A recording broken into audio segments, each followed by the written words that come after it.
That's a bad call. That can't happen. Referees and officials are a part of the sports we love, whether we like it or not. Umpires call baseball games, refs call fouls and technicals in the NBA, and NFL officials throw little yellow flags in the air whenever they see something illegal on the field.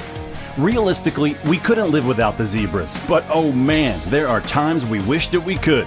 When they're doing a great job and calling a great game, nobody notices their presence.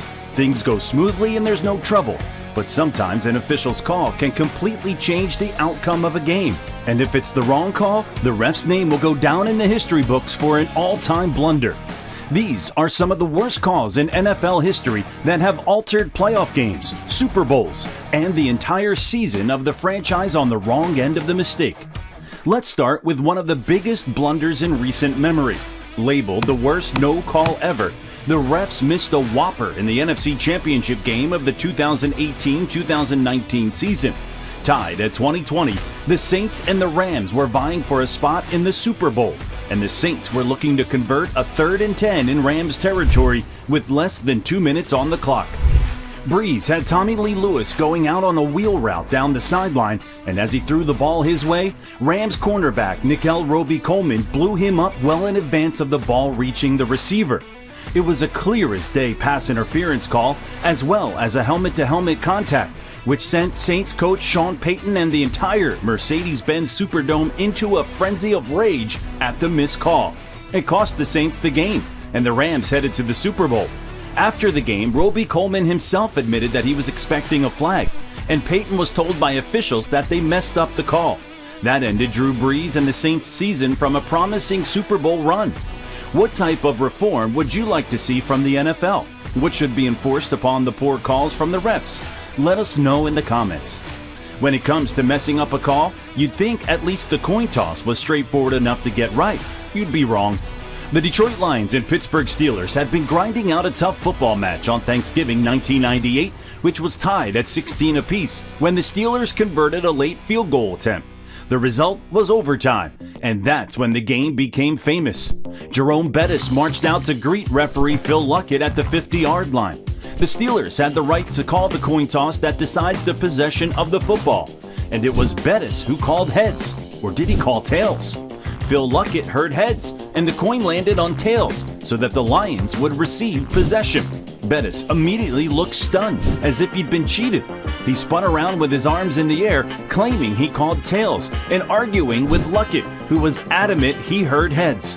The frenzy went on for quite a while, including Luckett having to explain what went on to Coach Bill Cowher and the entire Steelers sideline before overtime could even get underway. Bettis' first choice was heads, and as Luckett began to flip the coin, he immediately changed his mind to tails. The result sounded a little like head-tails. Luckett correctly took Bettis' first answer, and the Lions would go on to score a touchdown on the opening drive, winning the game. Bettis joked later that Coach Cowher fired him from coin toss responsibilities, and the event sparked a phenomenon around the coin toss in the NFL. Players held signs and yelled heads to make sure they'd been heard correctly, and the league now states that you must call the coin toss before the coin is flipped. At Super Bowl 40, the Steelers found themselves amidst a heavy call controversy once again. This time, they were on the right side of it, and the Seahawks fans got the blunt end. In fact, the Seahawks were so enraged by the calls in this game that they have booed referees for years. Seattle had a touchdown revoked in the game because of what was deemed offensive pass interference in one of the softest push-offs you'll ever see. It was a call that should absolutely have never been made in a game of that magnitude, but it didn't stop there. Ben Roethlisberger then led the Steelers down the field before attempting a quarterback sneak, which was ruled a touchdown, but certainly looked short. And once again, Seattle was beside themselves that the call had gone against them.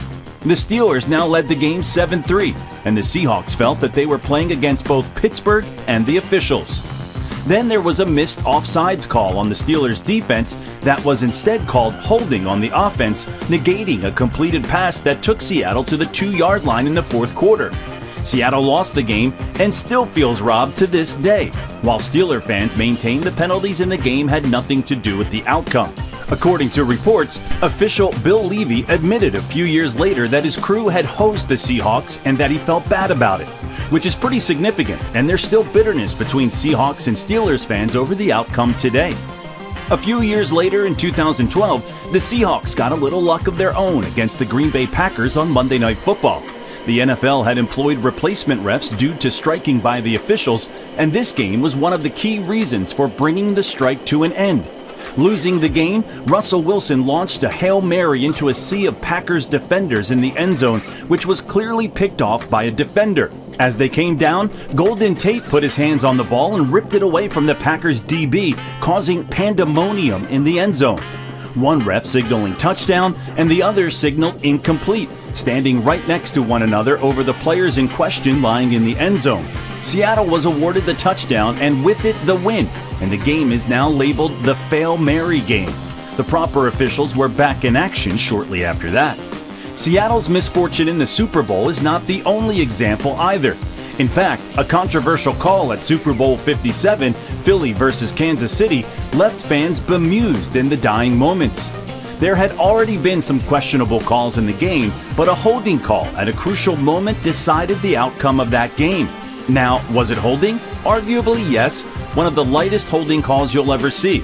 And James Bradbury himself did admit it was holding. But the argument was that the referees shouldn't be the ones determining the outcome of a tightly contested and otherwise superb Super Bowl with a holding call. The call gave the Chiefs a first down with barely 90 seconds left on the clock, and the game tied at 35 apiece.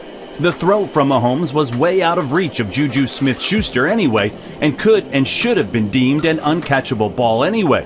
But the holding stood, and the Chiefs ran out the clock and kicked a field goal to win the Super Bowl. The announcers proceeded to say that on this stage at that moment, you absolutely can't call that, and everybody but Chiefs fans around the world tended to agree. The Chiefs found themselves in the firing line of a horrible call a couple of years earlier against Tom Brady and the New England Patriots in the AFC Championship game.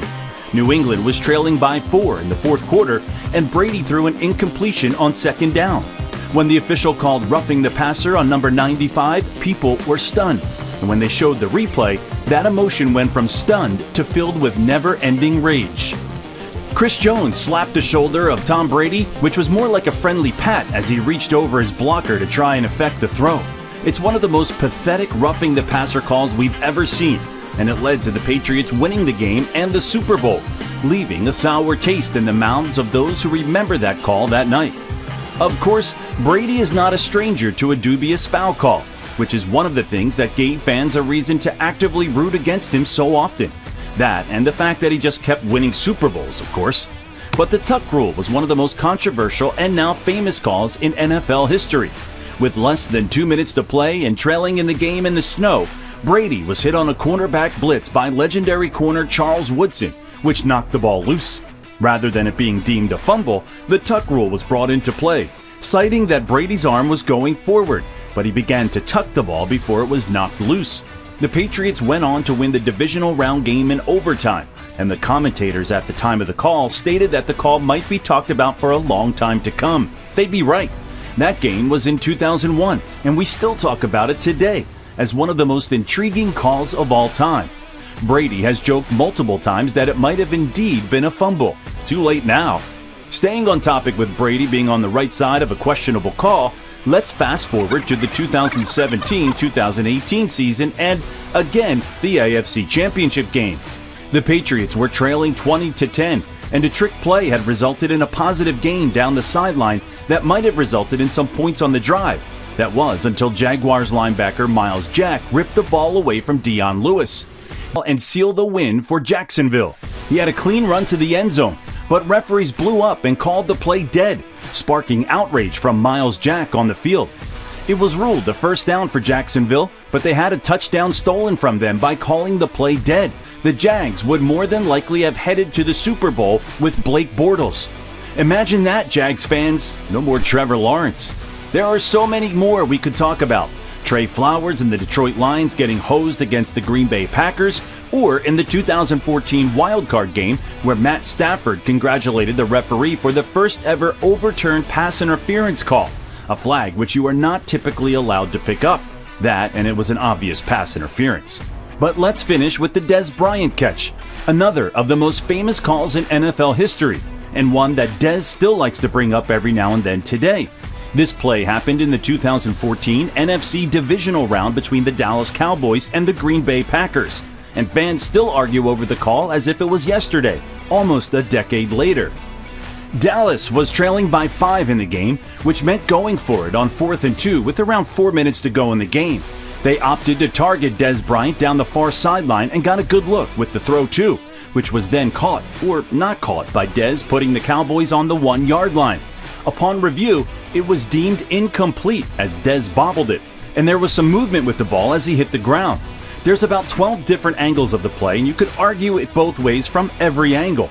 Ultimately, the play was turned over, and the Cowboys lost the game. I think it was fair to say the organization and Dez himself weren't particularly happy about it. But they would be happy if you subscribe to our channel. We have a lot of great content and plenty more on the way. Please subscribe. Thank you for watching The Halftime Show.